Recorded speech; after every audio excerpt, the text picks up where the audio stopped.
Hello. चलिए देखिए, ये वेक्टर और 3D का जो है चौथा वीडियो है और पीछे के जो वीडियो है उसमें हम लोग बेसिक पढ़े हैं। फिर 10.1 का कुछ क्वेश्चन से बनाए थे 1 to 3। उसमें टोटल 5 क्वेश्चन था और 2 क्वेश्चन का थ्योरी हम लोग डिस्कस कर रहे थे, जिसमें यहाँ देखिए क्या क्या उसमें पीछे जो वीडियो है उसमें डिस्कस किए थे। सहादिम सदिश के बारे में, समान सदिश है, संरेख या समांतर सदिश के बारे में डिस्कस कर दिए हैं, है ना। यहाँ देख लीजिए,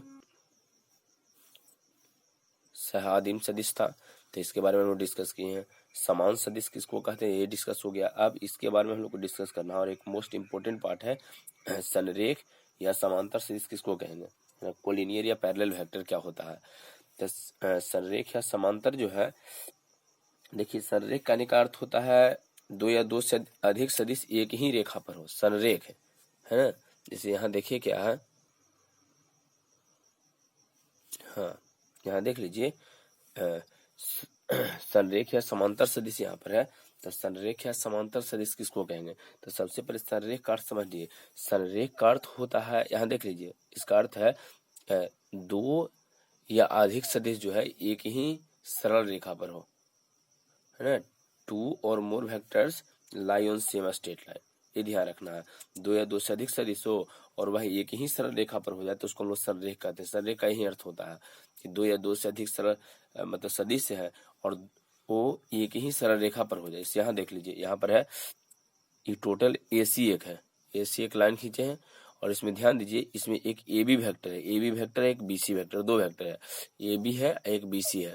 तो यहाँ जो AB और BC दोनों वेक्टर है, दोनों एक ही सरल रेखा पर है, इसी पर AC पर ही है। AB vector and BC vector both lie on same straight line, एक ही सरल रेखा पर है, इसीलिए दोनों का दोनों संरेख हो जाएगा। यहाँ भी देख लीजिए क्या है, AB वेक्टर यहाँ पर देख लीजिए, AB वेक्टर है और BC वेक्टर A है। अच्छा, डायरेक्शन कुछ सेम होना कोई जरूरी नहीं है, एक का दिशा इधर है, दूसरे का दिशा इधर हो सकता है, या इसका दिशा इधर हो सकता है, इसका दिशा इधर, तो उससे कोई मतलब नहीं है। दिशा किधर है, परिमाण क्या है, इससे कोई मतलब नहीं होता है। संरेख या समांतर में दिशा और परिमाण जो है इसका कोई अर्थ नहीं है। यहाँ केवल ये होना चाहिए कि दो या दो से अधिक सदिश रहे और एक ही सरल रेखा पर हो जाए, है ना। एक ही सरल रेखा पर हो तो उसको संरेख हम लोग कहते हैं। यहाँ भी देखिए सेम है, इसका दिशा इधर है, इसका दिशा, तो इसमें दिशा समान है, समान हो भी सकता है, न भी हो सकता है, तो आपको ध्यान रखना है। यहाँ देखिए अभी तक क्या इसमें बताया गया है। संरेख किसको कहेंगे, तो दो या दो से अधिक सदिश हो और एक ही सरल रेखा पर है, एक ही सरल रेखा पर, तो उसको हम लोग संरेख बोलते हैं। देखिए इसमें जो सदिश है सब एक ही सरल रेखा पर है तो इसको संरेख कहेंगे। अच्छा, समांतर के बारे में क्या जानते हैं, तो समांतर के बारे में पहले से जानते हैं, देख लीजिए समांतर इस तरह से फिगर से समझ में आ जाएगा। समांतर एक ये लाइन है, एक ये लाइन है, दोनों आपस में समांतर है, मतलब इसको आगे तक बढ़ाइए अनंत तक, कहीं बीच में ना मिले तो उसको समांतर कहते हैं। ये भी देखिए यहाँ समांतर है।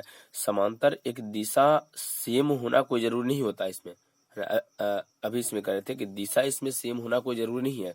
एक का दिशा इधर है, दूसरे का दिशा इधर है, चाहे दोनों का दिशा सेम है, इससे कोई मतलब नहीं है। तो ध्यान ये रखना, संरेखा समांतर दोनों सेम होता है, लेकिन अर्थ यहाँ पर थोड़ा सा अलग अलग है। संरेख कहने का मतलब दो या दो से अधिक सदिश एक ही सरल रेखा पर है ना।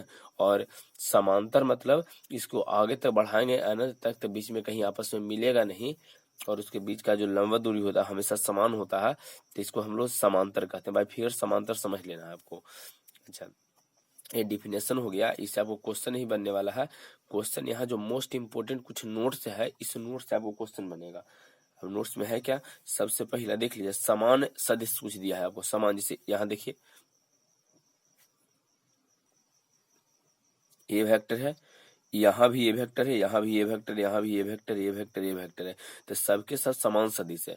और समान सदिश में कोई संख्या लगा देगा, है ना, चिन्ह परिवर्तित कर देगा। 2 लगाया है, 3 लगाया है, -a लगाया है, -2a लगाया, -3a लगाया है, तो सबके सब आपस में संरेख होता है, ध्यान रखना है। सबसे पहला चीज मोस्ट इंपोर्टेंट यहाँ पर है क्या, ये इससे आपको क्वेश्चन बनने वाला है। जो 10.1 है उसका लास्ट क्वेश्चन सेम है। यहाँ से ये कहा गया कि क्या ए वेक्टर और -a वेक्टर संरेख होता है, दोनों कोलिनियर है कि नहीं है, तो दोनों का दोनों आपस में कोलिनियर होता है। ध्यान रखिएगा, केवल ए वेक्टर -a वेक्टर नहीं, जितना है इसमें ए वेक्टर है उसमें कोई संख्या आप जोड़ दीजिए, है ना, कोई संख्या से गुना कर दीजिए, जोड़ना नहीं, कहने की कोई संख्या से गुना यहाँ पर आपको कर देना है। -3 है, -2 है, माइनस में लगा दीजिए, चाहे प्लस में, सबके सब संरेख होता है। तो यहाँ समान सदिश के लिए लिए हैं। समान सदिश में तो यहाँ ए है, यहाँ ए है, ये सब ए है, इसका से यहाँ पर यहाँ जो है इस सबके सब ए वेक्टर है, इस कारण से यहाँ इसको लिखे हैं समान सदिश। अच्छा यहाँ देखिए, दो अलग अलग अगर सदिश आपको दे दिया है, जैसे मान लीजिए कि एक ए वेक्टर दूसरा बी वेक्टर है, और कहा गया कि दोनों संरेख है, तो क्या मतलब इसमें रहेगा। तो आपको ध्यान ही रखना कि यदि दो वेक्टर, एक ए दिया है दूसरा बी वेक्टर दिया है, और दोनों संरेख है, यहाँ देखिए अलग अलग दोनों है, दोनों समान नहीं है। यहाँ पर सब समान था, A vector A vector A vector A vector, लेकिन यहाँ ए वेक्टर और बी वेक्टर दोनों अलग अलग सदिश आपको दिया है। तो यदि ए वेक्टर और बी वेक्टर संरेख हो या संरेख होने की बात करें, तो इसमें ध्यान रखिएगा, लिखते हैं ए वेक्टर बराबर lambda into B vector.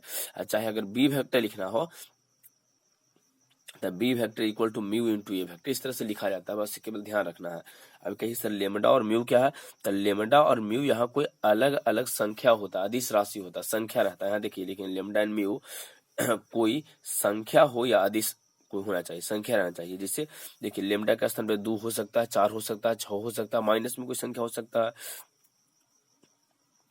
A vector का ए वेक्टर लिखे हैं, बी वेक्टर का बी वेक्टर, लेमडा का स्थान पे देखिए कभी 2 है, 4 है, -3, तो सबके सब आपस में संरेख होगा, ध्यान रखिएगा, है ना। आपसे ये कहा जाए कि A vector lambda A vector B vector संरेख हो, तो इसके लिए नियम क्या रहेगा, A vector equal to lambda into B vector, और चाहे तो आप ऐसे लिखिए B vector equal mu into A vector. यहाँ देखिए लेमडा के स्थान पे कुछ संख्या का प्रयोग किए हैं, ए वेक्टर का ए वेक्टर है, बी वेक्टर का बी वेक्टर है, तो इसमें लेमडा और म्यू जो होता है कोई अदिश राशि है, कोई संख्या है।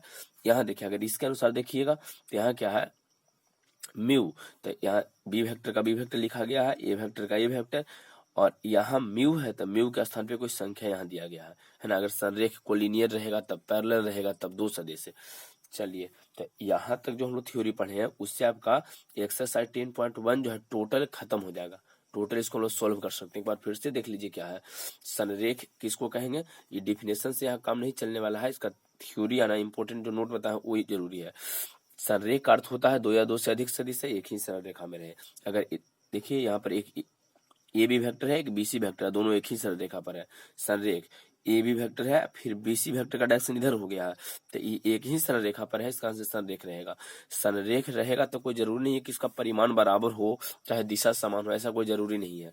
अच्छा समांतर में आप जानते हैं कि दो के बीच का लंबा दूरी हमेशा समान रहता है, आगे बढ़ाने पर कहीं नहीं मिलता है। तो देखिए सब समांतर, तो समांतर और संरेख दोनों का सेम ही है कंडीशन। यहाँ इंपॉर्टेंट बात क्या है देख लीजिए, पहला कि अगर ए वेक्टर है, 2a वेक्टर है, 3a वेक्टर, इस तरह से कुछ लिखा गया है तो सबके सब आपस में संरेख होता है। अगर समान रहे तब ए है ये इस तरह से। लेकिन दो अगर अलग अलग सदिश आपको दिया है तो ए वेक्टर बराबर लेमडा इंटू बी वेक्टर या B vector equal to mu into A vector, इस तरह से लिखते हैं। ये सब आपको ध्यान रखना है। चलिए कंप्लीट है। यहाँ से 10.1 जो है टोटल खत्म हो जाएगा आपका। और एक और चीज में है, पीछे जो भी थ्योरी सब बताया जा रहा है सबको कॉपी में नोट करते जाइए, ऐसे छोड़ना नहीं है, टोटल को कॉपी में नोट कर लीजिए, ठीक है। चलिए अब आगे बढ़ते हैं।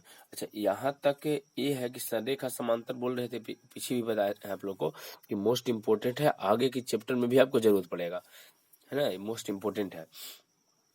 तो इसका अभी यहाँ थ्योरी खत्म नहीं हो गया है, आगे भी इस थ्योरी है। तो यहाँ तक तो आपको 10.1 बन जाएगा, लेकिन आगे की थ्योरी के लिए जरा देख लेते हैं कि संरेखा और समांतर में हम लोग क्या करने वाले हैं।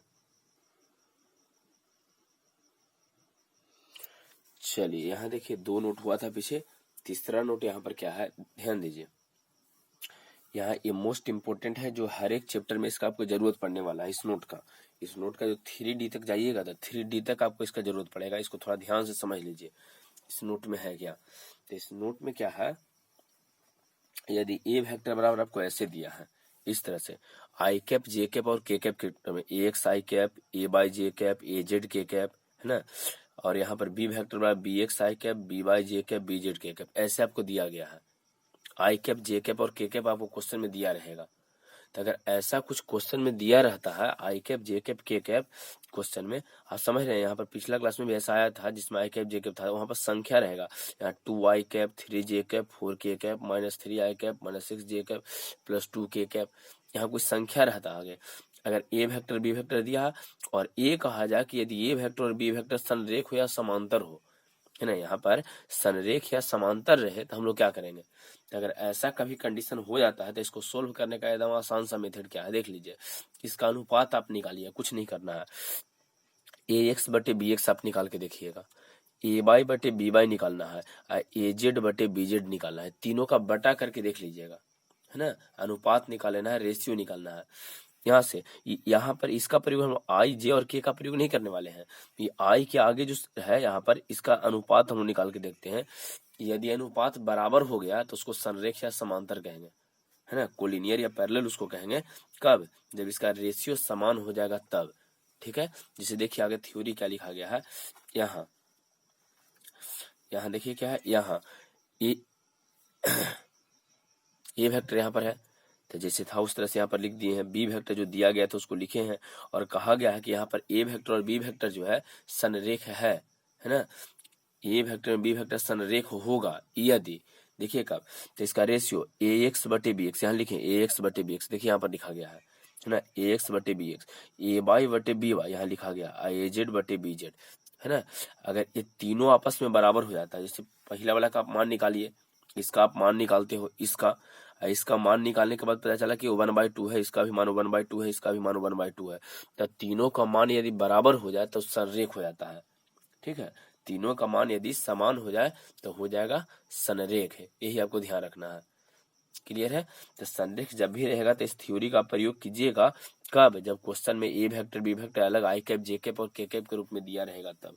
जैसे देखिए क्वेश्चन यहाँ पर है, क्या समझिए, यहाँ पर एक क्वेश्चन दिया गया है, क्या देख लो यहाँ क्या है क्वेश्चन। ए है कि क्या ए वेक्टर बराबर 4i cap minus 6j cap plus 4k cap और बी वेक्टर बराबर 2i cap minus 3j cap plus 2k cap संरेख है। क्या ऐसा है कि दोनों संरेख है? तो I cap J cap K cap के रूप में दिया गया है। तो प्रश्न से पहले जैसे लिखे उस तरह से एग्जाम में लिखना है, क्वेश्चन रहेगा ही रहेगा एग्जाम में ऐसा। ए वेक्टर बराबर 4i cap minus 6j cap plus 4k cap लिखे हैं। B vector 2i cap minus 3j cap plus 2k cap यहाँ लिखा गया है। अब क्या बोले थे, अनुपात करने के लिए। देखिए कैसे अनुपात इसका किया गया है। अनुपात यहाँ देखिए कितना है, 4/2, तो यहाँ लिखे 4/2। आई कैप का प्रयोग नहीं करना है, जे कैप का प्रयोग नहीं करना है, के कैप का प्रयोग नहीं करना है, ध्यान रखना हम लोग को।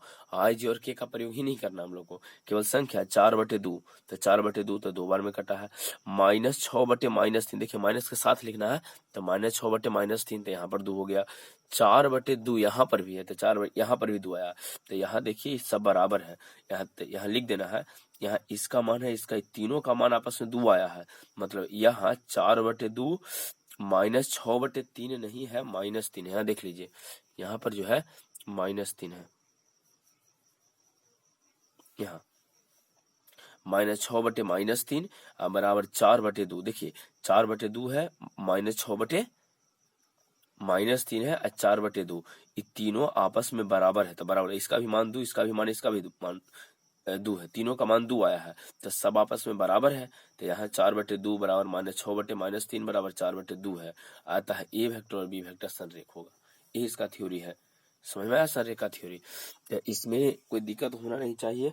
ये भी जो अभी एक नया पार्ट यहाँ पर पढ़ाए हैं, ये वाला न्यू पार्ट, इसका तीसरा जो नोट्स है, ये भी एक मोस्ट इम्पोर्टेंट पार्ट है जो आगे आपको क्वेश्चन में जरूरत पड़ने वाला है, ठीक है।